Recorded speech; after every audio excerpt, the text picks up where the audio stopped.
A lot of people think that you can't discriminate with pulse induction detectors, and that's not really true, at least not with the TDI.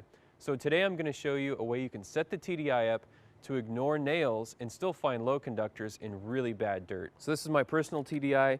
It's a special edition. I do have a Minor John folded monocoil. You can see it's still got dust on it from Nevada.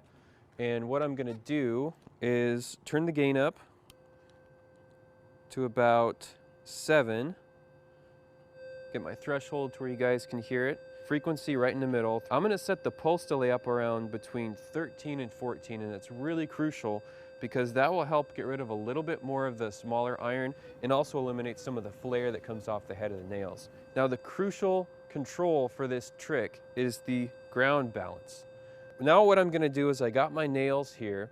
They're kind of arrayed in like just a mess. Like this would be impossible to hunt even with the VLF. What I'm going to do is I'm going to set this to just ignore the nails. So right now I'm in all conductivity.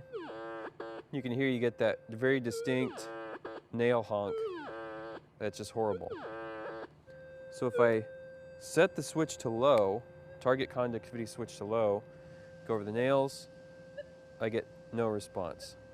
Maybe a tiny bit of flare off that nail. If I lower the ground balance point, you can hear the nails go off. So I'm just going to advance it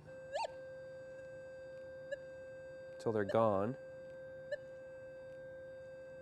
And now I'm going to take my Jefferson nickel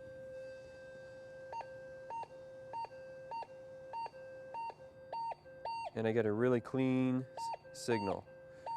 It'll be the same with a gold ring or a gold nugget as long as it's big enough to be picked up by a PI, but it's very clear that you got to dig that target. Again, I'll take the nickel out. No response from the nails at all. So that's it. If you're looking for gold or other low conductors in heavy iron, the ground is really bad, give the TDI a shot.